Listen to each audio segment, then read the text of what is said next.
오늘 이 시간은 고난의 아기가 어떻게 기쁨이 되는가라는 제목으로 함께 주님의 음성 듣기를 원합니다. 성탄절에 한 번 정도 생각해 보셨는지 모르겠어요. 우리에게 오신 그리스도는 장차 순환과 고통을 당하시는 분이신데, 고난과 순환을 당하실 그리스도를 바라보면서 어떻게 우리는 기쁨과 그리고 경배를 드릴 수 있는가? 예수님께서 나신 40여 후에 율법의 관례대로 요셉과 마리아는 아기 예수를 데리고 예루살렘 성전을 향하여 올라갑니다. 태어난 아이는 하나님의 복된 선물입니다라는 감사의 예배를 드린 것이죠. 태어나신 아기 예수는 다만 사람이 아니죠. 메시아, 신약의 용어로는 그리스도, 즉 하나님께서 기름 부어 약속하여 보냄받은 구원자라는 뜻이 히브리어로는 메시아, 그리고 그리스어로는 헬라어이죠. 헬라어로는 그리스도입니다. 이 아기 예수를 기다렸던, 즉 메시아 그리스도를 기다렸던 한 사람이 시므온이죠. 요셉과 마리아가 아기 예수를 데리고 예루살렘 성전에 올라왔을 때에 한평생 그리스도를 보지 않고서는 삶의 마지막을 경험할 수 없었던 시므온은 아기 예수 속에서 인류를 구원할 그리스도, 그 메시아를 발견합니다. 그리고 그는 힘껏 아기 예수를 안고 하나님을 찬송하죠. 구원의 빛이 비로소 이르렀습니다 라고 그렇게 찬미를 합니다. 그런데 시므온은 한마디를 더 합니다. 마리아에게 이와 같은 말을 하는데요, 누가복음 2장 34절 35절입니다. 제가 한번 읽겠습니다. 시므온이 그들에게 축복하고 그의 어머니 마리아에게 말하 이르되, 보라, 이는 이스라엘 중 많은 사람을 패하거나 흥하게 하며 비방을 받는 표적이 되기 위하여 세움을 받았고, 또 칼이 내 마음을 찌르듯 하리니 이는 여러 사람의 마음의 생각을 드러내려 함이니라 하더라. 이 말씀이 어떻게 느껴지세요? 해석적인 차원은 둘째 치고라도 행복한 마음으로 성전에 올라온 요셉과 그리고 마리아에게 이 시므온의 이와 같은 이야기는 대단히 충격으로 들려지지 않았겠습니까? 그 아기 예수를 안고 그 아기 예수는 비방을 받는 표적이 되고 말 것이라는 이야기를 들었을 때에 마리아의 마음은, 마리아의 얼굴은 어땠을까요? 예전에 한번 말씀드렸는데요, 제가 어떤 일로 저희 둘째 조카 돌잔치 예배에 참여하지 못했었습니다. 예배를 드린 후에 어머니께서 전화를 주셨어요. 어머니, 오늘 조카 돌잔치인데 제가 일정이 있어서 참여를 못했는데 잘 마치셨죠? 잘 마쳤다. 그런데 교구 목사님이 애 돌잔치에서 찬송가를 뭘 불렀는지 아냐? 글쎄요, 뭘 불렀어요? 전국에서 만나보자, 그날 아침 거기서 만나보자. 어머니께서 돌잔치 때도 그런 찬양을 하는 게 맞냐 그러시더라고요. 저도 목회자니까 편을 들어주고 싶어서, 어머니, 그분이 반드시 아침에는 장례식을 다녀왔을 거예요.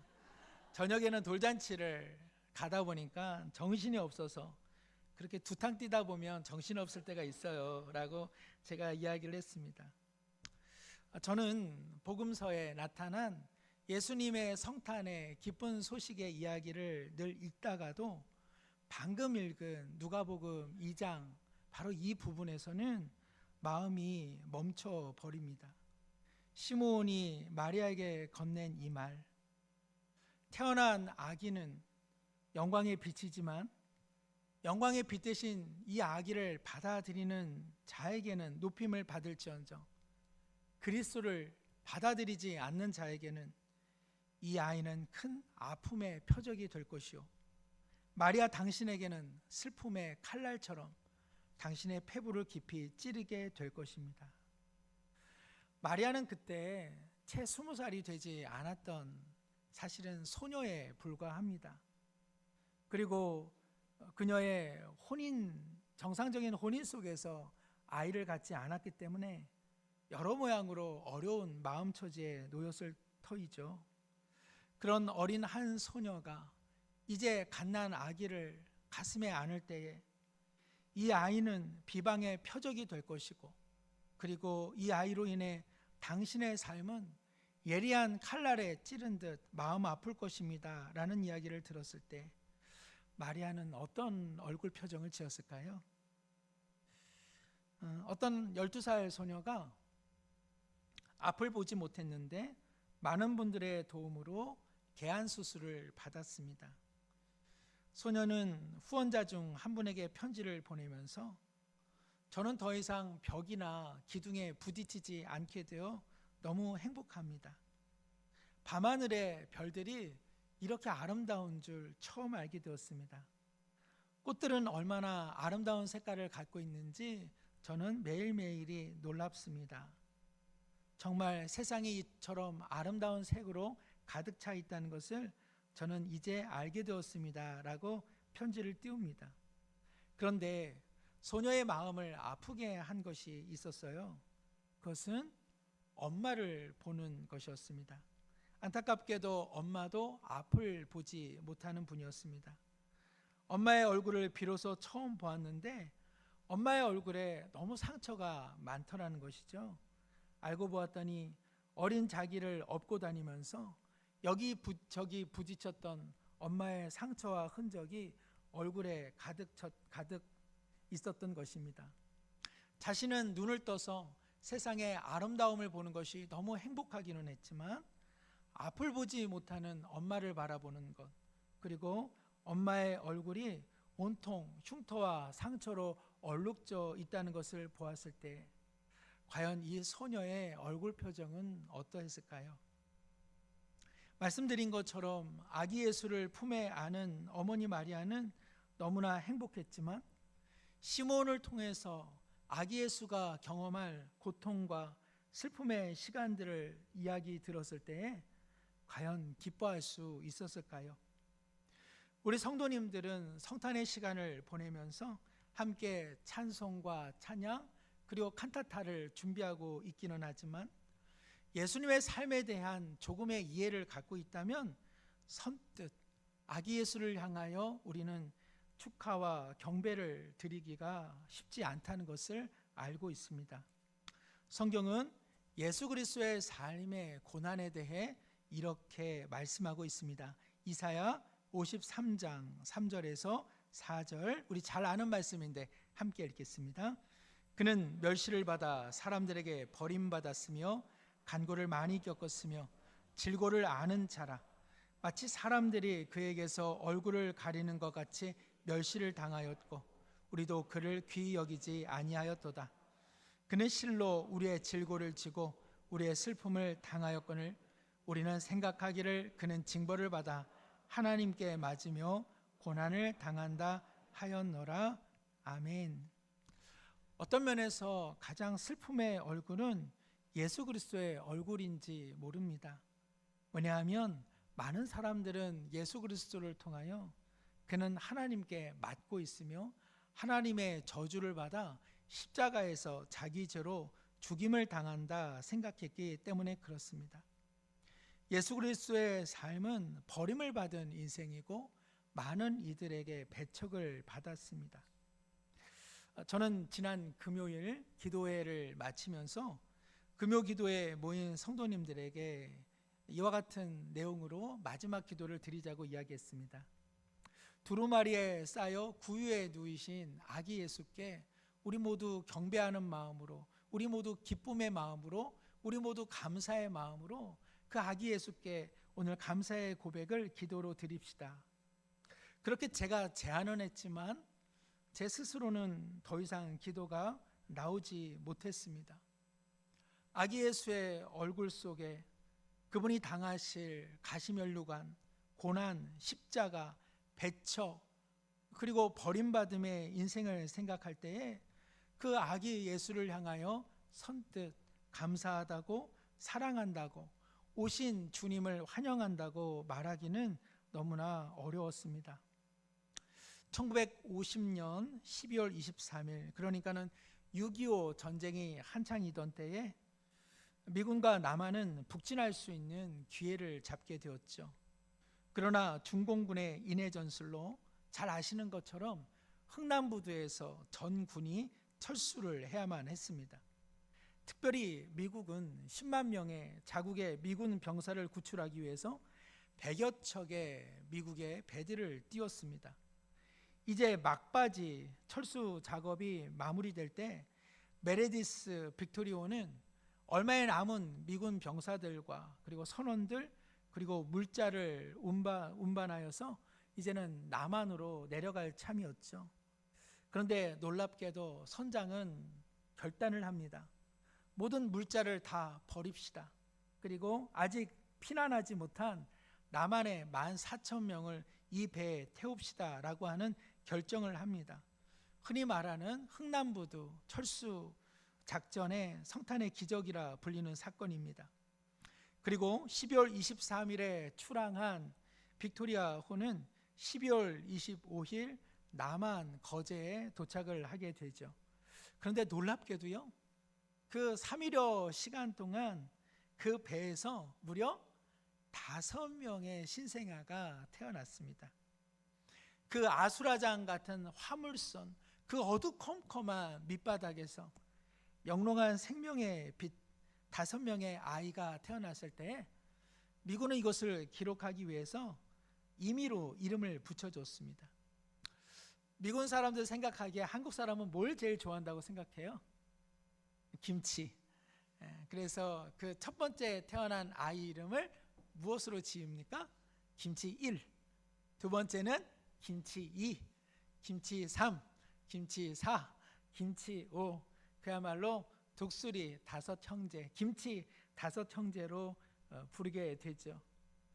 생각해 봅니다. 그 배에 탔던 많은 사람들은 아기의 울음소리를 들을 때에 과연 기뻐했을까요? 아니면 전쟁통에 태어난 아이들을 바라보며 막막함을 느꼈을까요? 그들의 부모의 마음은 어땠을까요? 전쟁통에 태어난 모진 생명이라 하나님께서 주신 기쁨의 아이들이라 과연 기뻐했을까요? 아니면 이 아이들을 데리고 어떻게 살아가야 할지 막막함에 두려움이 있지는 않았을까요? 우리 모두도 마찬가지입니다. 이 난리통에 태어난 아이들을 바라보면서 부모들은 한편으로는 고맙고 한편으로는 두려웠을 것입니다. 우리도 그렇습니다. 성탄의 절기 속에 우리는 두 가지 마음이 교차하는 것이죠. 그분의 나심으로 인해 우리는 너무 감사하지만 그 아기 예수가 자라나 경험할 그 고난과 십자가의 순환을 생각하면 우리 마음 한켠에는 안타까움과 아픔이 교차할 수밖에 없는 것입니다. 필립 얀시라고 하는 미국의 저명한 작가가 우리가 알지 못했던 예수님이라는 책에서 이런 이야기를 합니다. 하나님께서 예수님을 이 땅에 보내시던 그 밤에 천사들 모두 잠을 이루지 못했을 것이라는 내용입니다. 천사들은 말합니다. 저 광활한 우주에서 저 보잘것없는 지구라는 작은 더럽혀진 테니스공과 같은 저 지구에 내일이면 우리의 예수님이 아기로 신생아로 태어난다고 하는 것, 우리는 결코 이해할 수도 없고 납득할 수 없다고 이야기하는 것이죠. 저는 생각해 봅니다. 하나님에게도 얼굴이 있다면 성탄절의 그날 하나님은 어떤 얼굴을 하셨을까요? 오늘 본문은 구약의 선지자 이사야가 활동한 주전 8세기 가량 역사를 배경으로 하고 있습니다. 예수님 오시기 전 800년, 700년 전에 남유다는 극심한 혼란과 위기를 경험하고 있었습니다. 북이스라엘은 아수르에 의해서 이미 무너져 버렸고 아수르의 칼날을 누구도 제압할 수 없었습니다. 강력한 아수르의 군사력에 남유다의 패망은 시간 문제였습니다.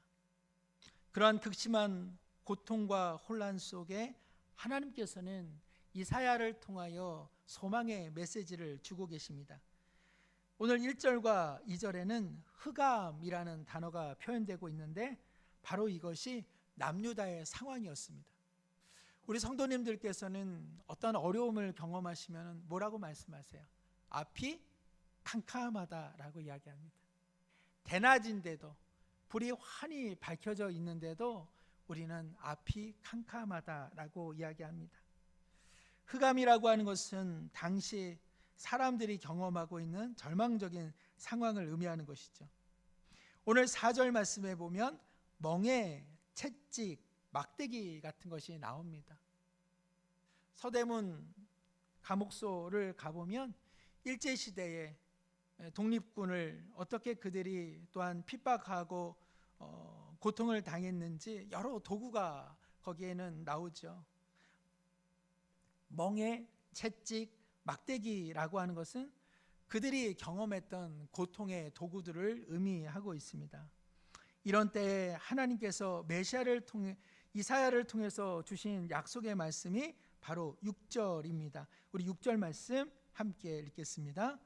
이는 한 아기가 우리에게 낳고 한 아들을 우리에게 주신 바 되었는데 그의 어깨에는 정사를 메었고 그의 이름은 기묘자라 모사라 전능하신 하나님이라 영존하시는 아버지라 평강의 왕이라 할 것임이라.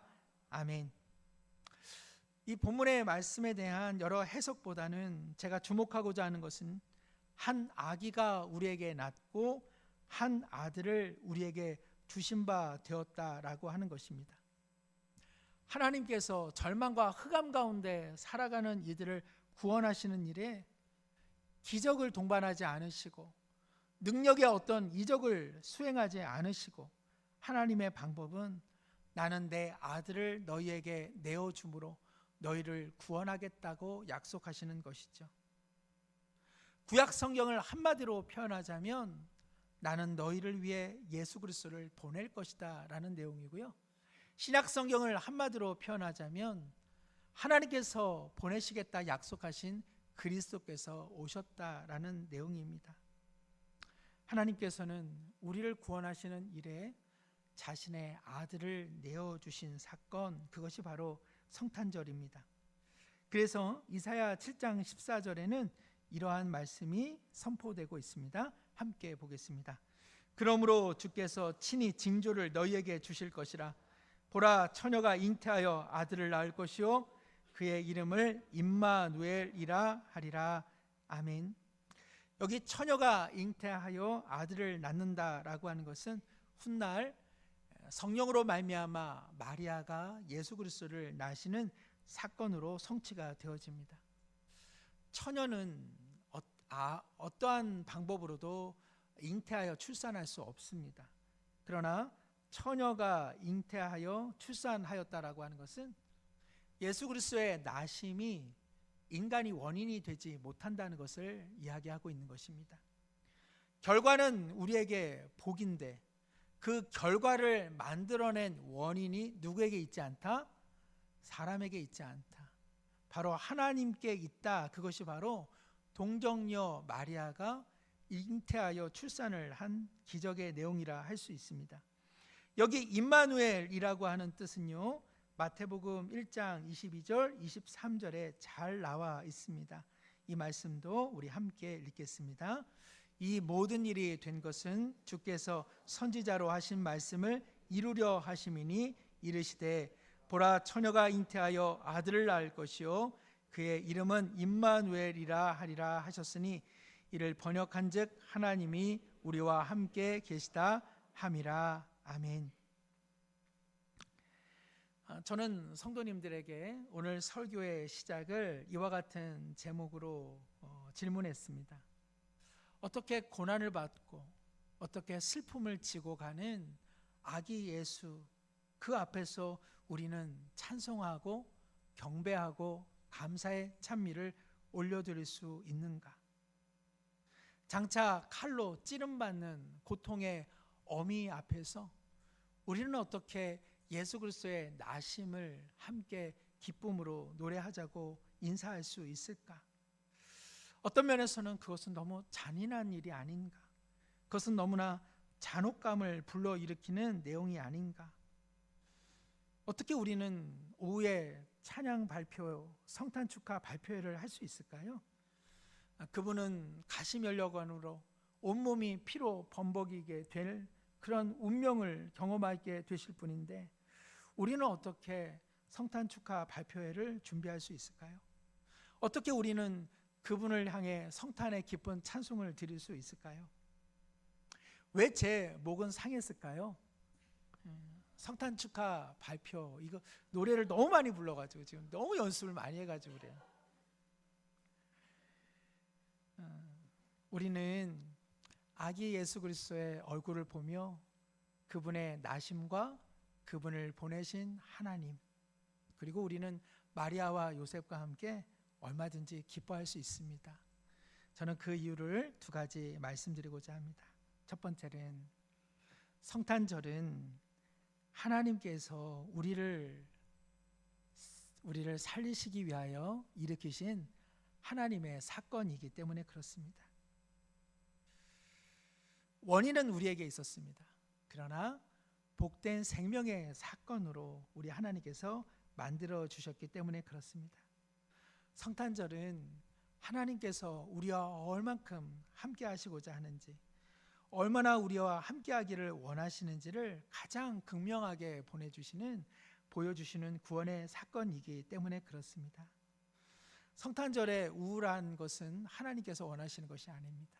왜냐하면 하나님은 우리와 함께 하시기를 너무나 기뻐하시기 때문에 그렇습니다. 성탄절은 하나님께서 의도하신 사건입니다. 예수님께서 이 땅에 오신 것은 하나님의 원대한 계획 속에서 계획된 사건이기 때문에 그렇습니다. 하나님은 하나님으로부터 소외된 우리와 함께 하시는 하나님의 은혜의 사건, 그것이 바로 성탄절이기 때문에 그렇습니다. 어느 쌍둥이 아이들이요, 너무너무 우애 있게 잘 자라냈대요. 우리 김선영 목사님 가정도 민우, 민성 쌍둥이인데요, 아마 서로가 예쁘게 자라날 거라 생각합니다. 쌍둥이 중 한 명이 그렇게 이야기했대요. 엄마, 하나님께서 우리는 서로 외롭지 말라고 쌍둥이로 태어나게 하셨던 것 같아요. 그렇게 말했다고 합니다. 아이의 말이지만 인간의 궁극적인 근원적인 문제를 잘 다루고 있는 것이죠. 고독과 외로움, 소외라고 하는 것은요, 우리 모든 삶의 영원한 질병입니다. 하나님으로 말미암아 지음을 받았지만 하나님으로부터 떨어져 있기에 우리 모두는 영원히 고독할 수밖에 없고 영원히 외로울 수밖에 없는 것이죠.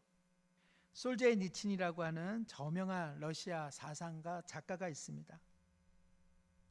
러시아가 그토록 아름다운 유산을 갖고 있음에도 공산혁명으로 무너진 까닭은 무엇입니까? 왜 러시아는 패망하여 소련이 되고 말았습니까? 많은 이들이 솔제니친에게 질문하였습니다. 솔제니친은 한마디로 정의했습니다. 여러분, 그것은 우리가 하나님을 잊었기 때문에 그렇습니다. 우리 모두는 하나님을 잊어버리는 순간 우리의 모든 것을 잃어버릴 수밖에 없는 사람들입니다. 성탄절은 하나님께서 우리에게 찾아오신 사건입니다. 나는 너희와 함께한다. 바로 임마누엘, 바로 그것이 가장 잘 드러난 사건이 성탄절이기에 우리는 성탄절에 우리 가운데 찾아오신 하나님, 우리와 함께 하시는 하나님으로 인해 마음껏 경배하고 마음껏 기뻐할 수 있는 은혜가 있는 것입니다. 예수 그리스도께서는요, 하나님의 함께 하심의 그 의도를 깊이 아시고 평생 그것을 순종하셨습니다. 그래서 마태복음의 시작과 끝은 무엇과 무엇으로 끝납니까? 임마누엘로 시작해서 임마누엘로 끝납니다. 마태복음 28장 20절, 우리 마지막 말씀입니다. 함께 읽어봅니다. 내가 너희에게 분부한 모든 것을 가르쳐 지키게 하라. 볼지어다 내가 세상 끝날까지 너희와 항상 함께 있으리라 하시니라. 아멘. 천사를 통하여 하나님께서는 성탄의 시간, 나는 너희와 함께하는 임마누엘, 바로 그 표적으로 내 아들을 보내신다 말씀하셨는데, 오신 예수 그리스도께서는 바로 내가 너희와 함께하는 하나님으로 영원히 함께 있을 것이라 약속하시면서 승천을 하십니다. 사랑하는 성도 여러분, 오늘의 삶이 흑암과 사망, 절망, 앞이 보이지 않는 인생이라 할지라도 하나님을 기억하시기를 바랍니다. 임마누엘, 우리와 함께 하시는 이 긴 겨울의 성탄의 시간을 우리 가운데 허락하심으로써 우리로 하여금 하나님을 잊지 않게 하시는 그 주님 때문에 기뻐하고 경배하고 감사하는 성탄의 절기 되시기를 축복합니다. 두 번째는요, 그리스도의 나심의 성탄의 시간은요, 부활절로 이어지기 때문에 그렇습니다. 앞서 시므온은 어머니 마리아를 향해서 당신의 아들은 많은 사람들에게 비방을 당할 것이고 당신의 아들의 삶을 통하여 당신은 비극적 아픔을 경험할 것이라 이야기했습니다. 그러나 성도 여러분, 마리아의 인생은 결코 아들 예수 그리스도의 죽음으로 인해 비극적인 삶으로 운명되지 않았습니다.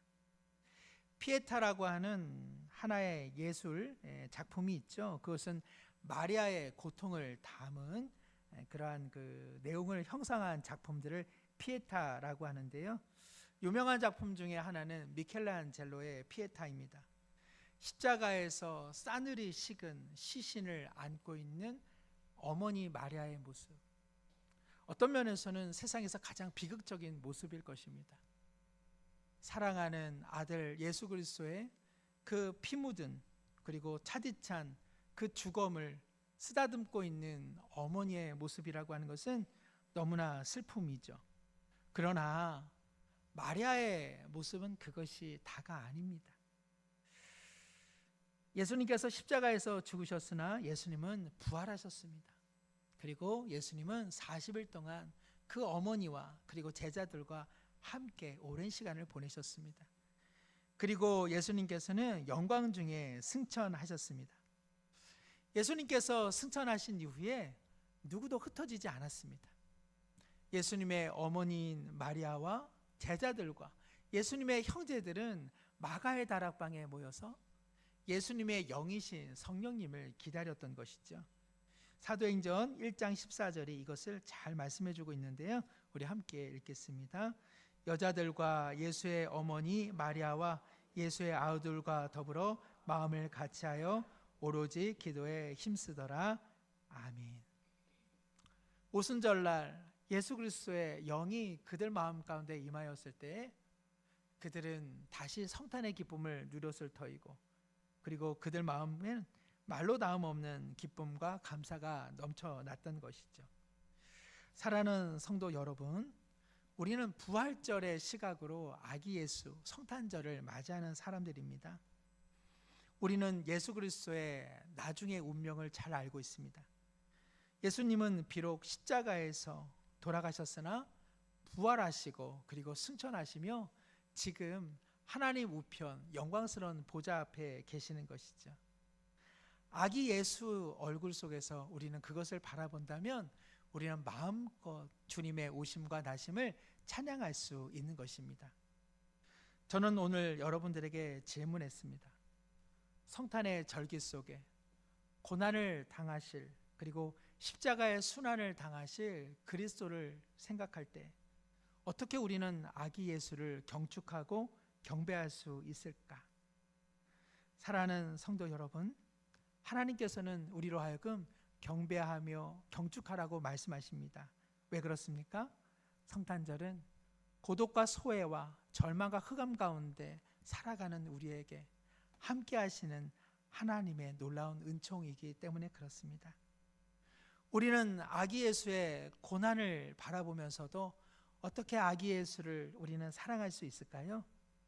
그분은 부활하시며 그분은 승천하시며 그분은 지금 영광과 존귀 그 은혜의 보좌 앞에 함께 하시고 있기 때문에 그렇습니다.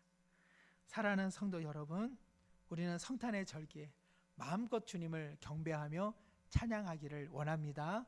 우리와 함께 하시는 임마누엘 주님을 기억하십시오.